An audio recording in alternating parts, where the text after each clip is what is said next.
Good afternoon, and thank you for joining us for Chats with the Chief, a belonging dialogue. My name is Duane Reynolds, and I'm the founder and CEO of Just Health Collective. We're a professional services and advisory firm focused on accelerating health equity and belonging. So I appreciate you all joining us today, and if you're so inclined, if you please feel free to click on the share icon at the bottom of your screen to share this conversation within your own network. We'd love to give everyone the opportunity to join in and benefit from hearing leaders discuss health equity and belonging. We'll leave time at the end of our session and perhaps even during the session to answer some questions, so feel free to post them in the chat as they come to you. So today's conversation is about the National Center for Healthcare Leadership's role in advancing health equity and belonging, which we define as the intersection of diversity, equity, and inclusion. So for those of you who are unaware, NCHL is a Chicago-based not-for-profit that promotes evidence-based practices within healthcare leadership, organizational development, and international healthcare spaces. They're dedicated to advancing healthcare leadership and organizational excellence by building diverse, inclusive, and collaborative relationships in the U.S. and abroad. NCHL also recognizes health systems that work hard to prepare current and future generations of leaders who are needed to transform our health system through their Best Organizations for Leadership Development, or BOLD awards. In 2020, NCHL bestowed 10 organizations with BOLD awards and named 7 organizations programs of distinction. Now I'd like to introduce today's guest, LeAnn Swanson. LeAnn is the CEO of the National Center for Healthcare Leadership, and she brings more than 25 years of healthcare leadership experience to the role. Ms. Swanson is responsible for the overall leadership and operations of NCHL and works closely with the NCHL Board of Directors on the development of the organization's plan and direction. Prior to coming to NCHL, LeAnn served as the executive director of the Organ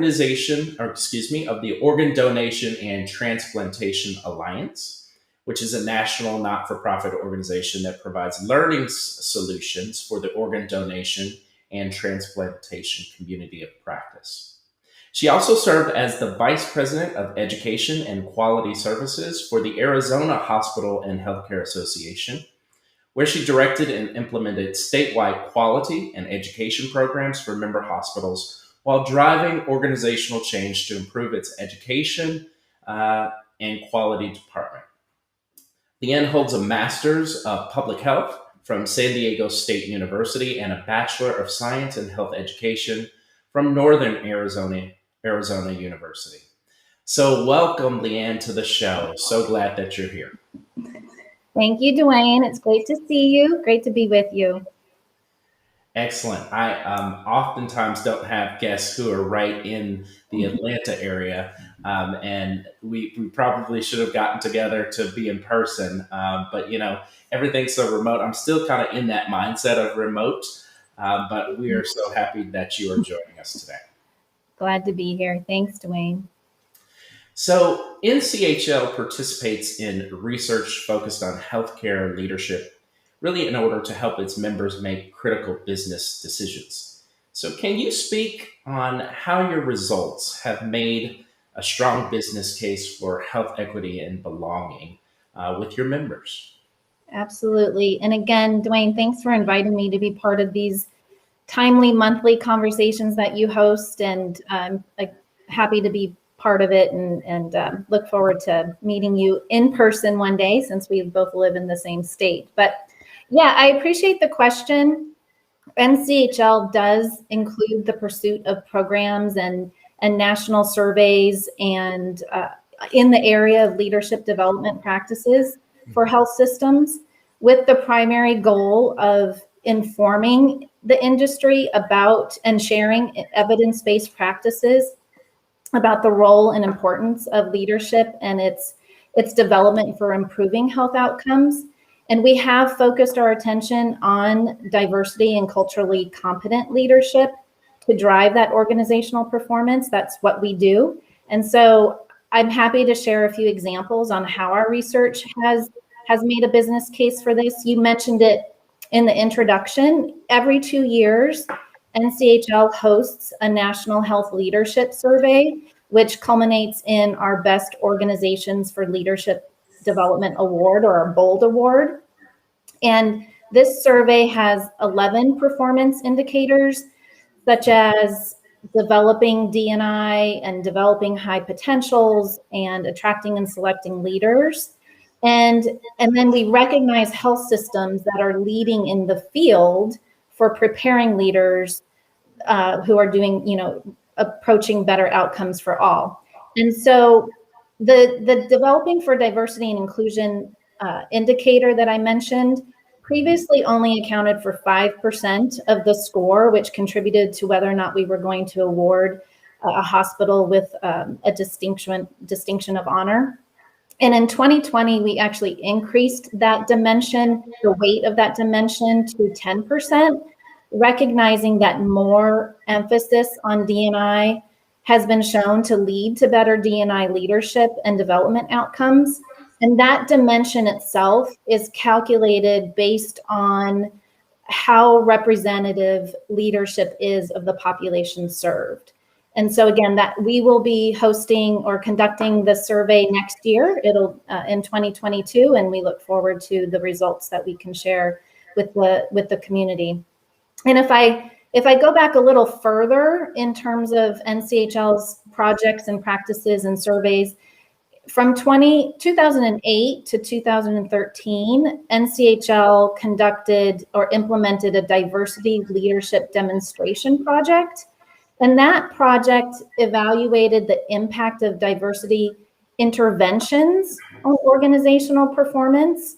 It involved 2 major healthcare systems with 2 hospitals in each system. And what we found from that project was that the intervention hospitals experienced improvements in the organizational level competencies of diversity leadership and strategic human resource management. So they exceeded expectations in attracting and hiring candidates and implementing more equitable practices and policies and procedures within their organization. And I wasn't at NCHL when this demonstration project took place, but when I was looking into preparing for this and just looking at our efforts, I was interested about the fact that the leadership teams of both of those participating hospitals found that their own self-development of diversity leaders improved, and that the project broadened their definition of diversity, expanding it. I think when they entered into the project, they thought of diversity as just race and gender. Mm-hmm. And so the project demonstrated a key outcome, found that, again, to make organizational change coupled with interventions that improve and encourage individual growth and development of the leaders has been shown to be an effective approach to building culturally competent healthcare systems. So that was a project. And I think, again, it's probably time to maybe re-implement that project. Now, currently, I'd be curious to see the differences. I would say, though, in addition to our research, what NCHL is known for is our peer collaboration amongst our program member hospitals and organizations, where, again, we collectively share industry best practices and models and benchmarks to improve healthcare.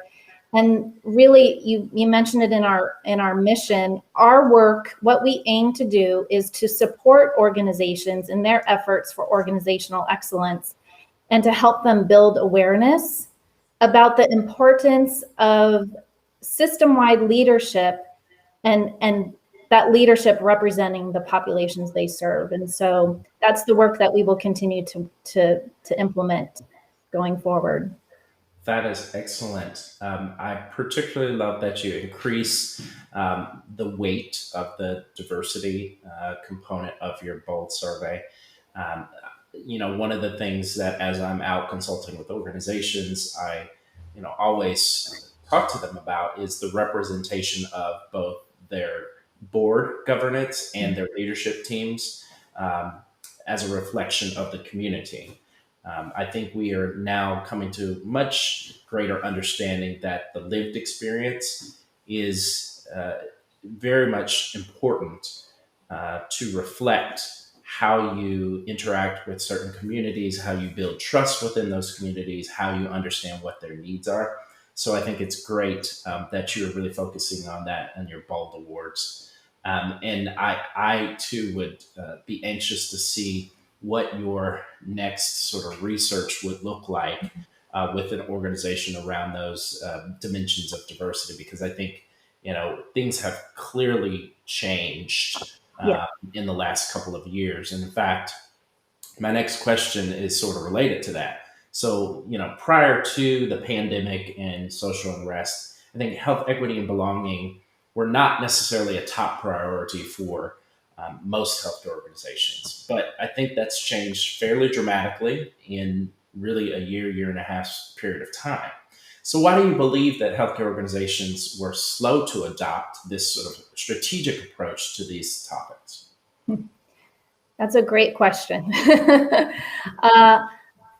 Duane, I think in an ideal world, organizations and we as people would be faster to adopt strategies, especially in the area of equity and belonging. But I think in reality, evolution of these type of strategies just take longer. But I think on the positive side, we as people are continually learning and educating and informing ourselves and striving to be better.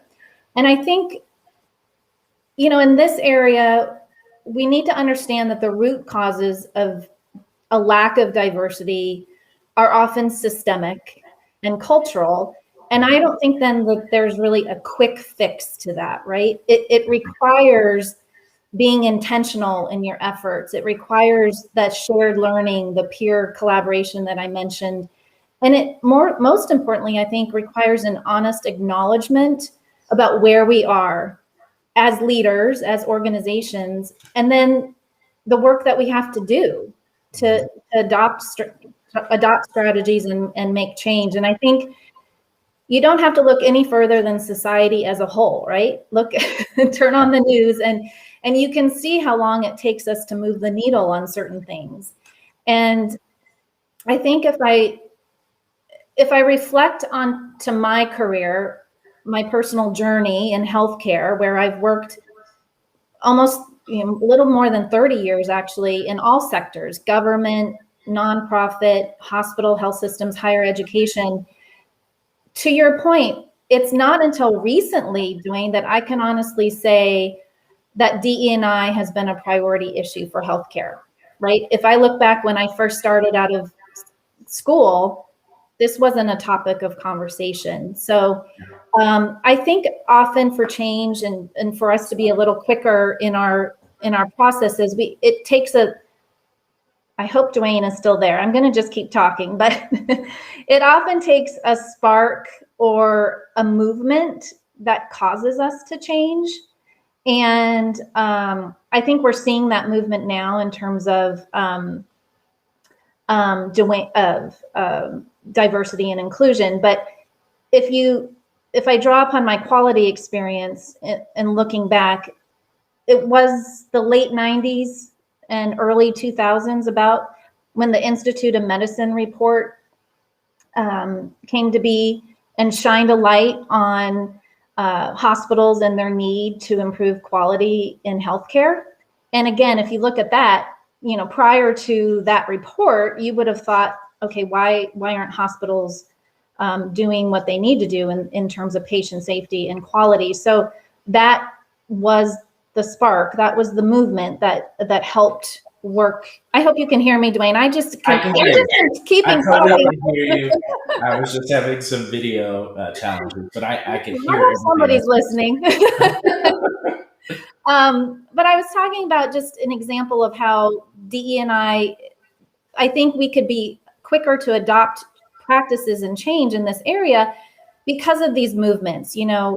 Last year, and that movement is happening, right? You mentioned it, the murder of George Floyd and so many others.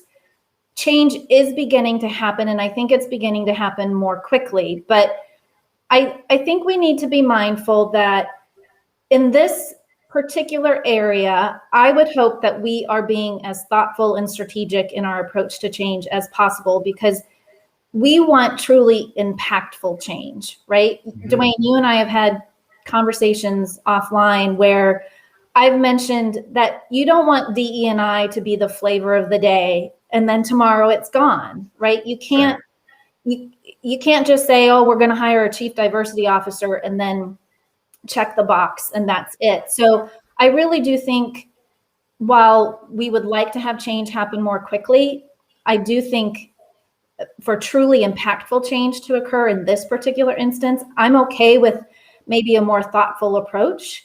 But if I think about it, one thing COVID-19 has shown us is how organizations, hospital and health systems in particular, can pivot and implement change quickly on a dime, right? We figured out how to redeploy professionals into other areas. We figured out how to work from home remotely, instantly, on a dime. And so I think we can take that experience we've learned from COVID and hopefully apply it into the area of equity and inclusion. And then maybe we might be able to see change happen more quickly. And then what I'm hopeful for is, and how I think change will happen more quickly, is the emergence of the younger generation of leaders, because they aren't going to stand by and wait for change to happen. And I think their ideas and voices are going to push the conversation. They're going to push the envelope. And if organizations want to have a successful workforce and have people, who represent their communities, then they're going to have to listen to the younger generation. And then I think finally, I use this this phrase or this methodology a lot in what I do, because I spent so many years in organ donation and transplantation. And I think another example, if we're going to look at, slow to adopt versus quickly, more quickly to adopt, in the organ donation world, if you will, we had many national breakthrough collaboratives over the years to try and improve donation and transplantation rates. And at those collaboratives, every single session, every single person asked themselves, what can you do by next Tuesday? And I really feel that this is something that we need to be applying. This is how we should all lead, right? It's Wednesday. What can I do by next Tuesday in the area of making change and being a more equitable and inclusive organization? And I think that will help us ensure maybe a faster adoption of processes and practices. Yeah, I totally agree that this work is nuanced, and it is a marathon and not a sprint. I think it's oftentimes that we have these catalytic events that bring broader awareness of challenges and issues. And I think if I think about my career in healthcare administration when I was actually in the provider organizations, our focus were on the things that we typically think about when we're looking at improvements in healthcare. So the clinical flow process, quality, understanding our financials. But what we didn't really learn early on, I think for those of us who have backgrounds in healthcare administration schooling, we weren't really taught about the impact of equity of care and how it can actually harm the organization in a lot of different ways, from safety and quality, from a reputation perspective, from outcomes. And now I think we're actually coming to a broader understanding that this isn't just about being nice, right? Yes, it's the right thing and the moral thing to do, but it actually makes sense for your business, right? Because the demographics of our country are changing, and we as organizations treating individuals have to be able to respond to best take care of those who are seeking care in our organizations. So I totally appreciate what you were saying, about timing of things, sort of this broader social awareness that has come about, and now that it's leading us into this change. So I want to mention to the audience, don't forget, if you have any questions, go ahead and put those in the comments, and we'll certainly respond to those as we can, and certainly at the end. So my next question for you, LeAnn, is what types of change initiatives should healthcare systems make in the next 5 to 10 years around these issues? So that's a great question, and I can share my thoughts on some initiatives. But first, I want to note that I know that many hospitals and health systems are implementing change right now, and we can look to them for the great work that they're doing, and they've been successful in improving equity and inclusion. I know I hear on a regular basis from our own council members and program members that we have this sharing of dialogue and best practices. And so I know the work is being done out there. Mm-hmm. Our DEI council is actually meeting this afternoon, and one of our members will be sharing activities and what they're doing in the area of LGBTQ plus and within their organization and within their community. So I think what might be more important though than the initiatives themselves, again, is that we're working towards change and that we're becoming change agents. And you mentioned it earlier, if systems need to continue to evolve, right? Or you're going to become irrelevant pretty quickly. So we need to ask questions, we need to seek growth, and we can't fear change. And so I think we have to get past that point first, right? Accepting and embracing change. And I think it's important to recognize that change is a combination of individual and organizational change, and it requires a commitment. So whether you're a 9-person organization like NCHL or a 19,000 person organization, each of us makes a difference and can impact the change that we want to see. We need to be proactive in this work, not reactive. And so you mentioned a couple, and I think we have similar thoughts on this in terms of some examples of what we can do, right? I think first and foremost, what's important is every organization is different sizes, different demographics, different for-profit, nonprofit, you name it.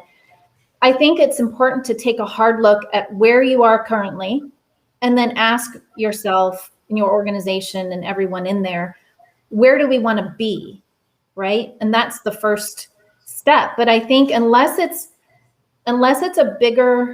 change initiative is a bigger part of your business strategy, and it's seen in your strategic plan and embedded across the organization, then it's going to remain an afterthought, I think. And so that's an important first step. I think another change, we need to create space for meaningful dialogue such as this and other conversations to occur and to empower employees within our organizations to speak up. Again, I'll draw on my patient safety and quality experience. Timeouts in the operating room, that didn't exist back in the day. People were scared to speak up if they saw something within the OR. And I think, again, we need to give employees the support that they need to not be reprimanded, to not feel that they're not going to be promoted or whatever if they say something that they think is, or heard something that they think is wrong in this area. And so that's change that I think we need to see and implement. Diversifying your boards, of course, and implementing DE&I policies, and holding people accountable for that performance in that area is key. If I had a crystal ball in terms of looking at the next 5 years, I think in an ideal state, we'll see, again, the more diverse boards, more women leaders, more multiracial leaders, more multilingual leaders. I think we have tremendous opportunity for growth. I was reading an article over the weekend and I don't know how current these statistics are, but I'm assuming they're pretty relevant and pretty close, that about 75% of the workforce in healthcare is made up of women, but we make up 30% of the senior leaders and 13% of the CEOs. And I know that people of color represent an even lower percentage. So, in 5 years, I'm hopeful that we can triple that number. And that comes with those change initiatives that we have to put in place. And then in 10 years, again, an ideal world would be that healthcare leadership truly represents the communities that we serve. Yeah, that makes a lot of sense. And I agree that starting with the vision and strategy, connecting it to the organizational strategy is so key. And a lot of organizations tend to jump right into tactics. They want to train, they want to look at specific policies. Those things are important, but unless it's connected to your vision and strategy, then you're going to be missing that critical element that makes it really important to the organization. So I appreciate that. So one last question for you. So what else is NCHL working on really in order to improve health equity? And how are you actually incorporating this into your leadership model for your own organization? Great. Thanks for that question, Duane. We actually just completed a health equity survey amongst, this was part of our DE&I council work. And I want to give a shout out to my colleague, Melanie Standish, who's the program manager for our LENS work, LENS program. And then Arlene Santiago from Rush University Medical Center, who's one of our council members, who they worked together to complete this survey. And they've written a white paper, and I think the hope is to get it published. So I will be happy to share that with the audience.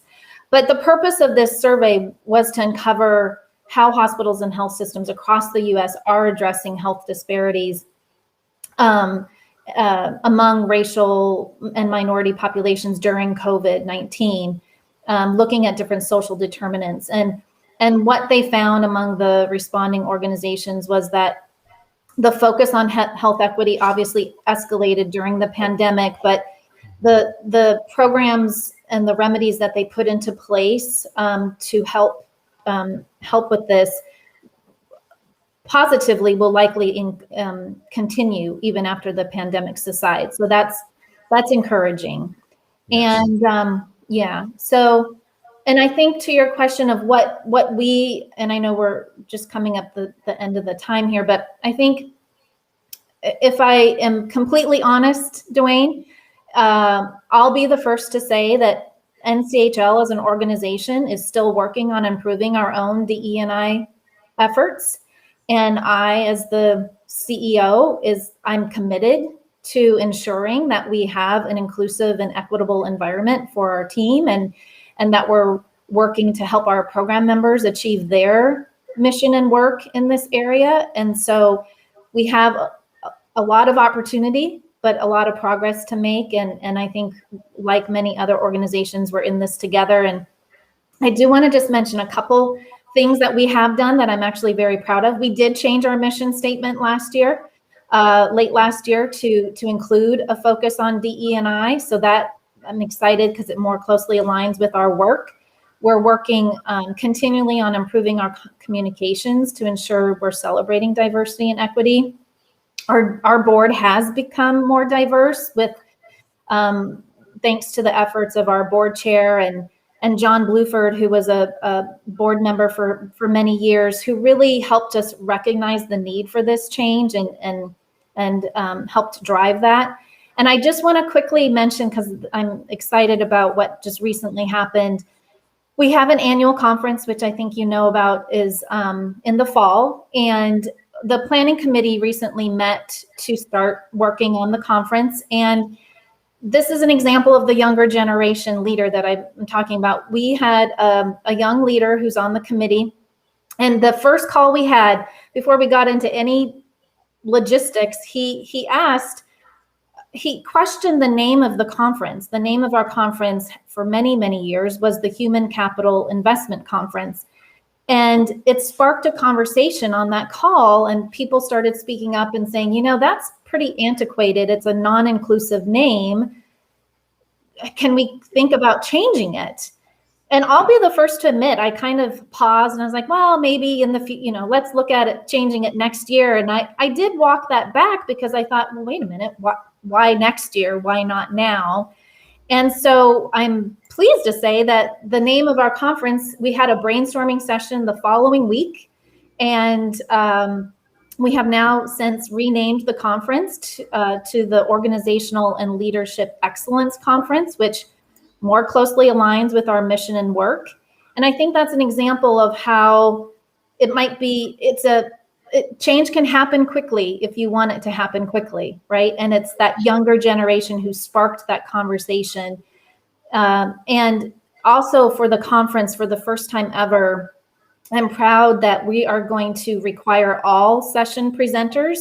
Duane, I think you're going to be maybe a session presenter, but we're asking all session presenters to embed DE&I implications into their presentation and conversation. And so the conference itself, the underlying theme of the conference and the sessions is going to be through the lens of equity. And I'm so excited that change is going to happen this year. That is amazing. I love the concept of making sure these presentations have DEI embedded, because the reality is DEI and equity, health equity, should be threaded in everything that we do, looking from that lens to be able to truly make change. So congratulations on that. Congratulations on the name change. And hopefully, yes, I hope to be speaking at the conference. You have to submit an abstract though, Duane. Yes. Yes, absolutely.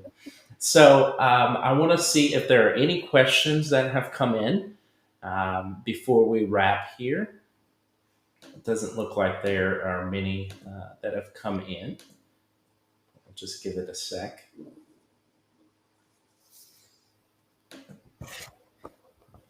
Okay. Well, if there are no questions, LeAnn, I want to thank you so much for your time today. It has been a real honor to speak with you and hear a little bit more about what the NCHL is doing. And for those of you who are interested in finding out more about the great work that is happening at NCHL, you can go to their website, which is nchl.org. Again, that's nchl.org. And thank you to our audience today. And if you happen to know of a person that would be great for Chats with the Chief, someone who's in the C-suite, please feel free to nominate them by sending us an email at info@justhealthcollective.com. Thank you again. Thanks, Duane, for the conversation. Appreciate all that you do. Thanks so much, LeAnn.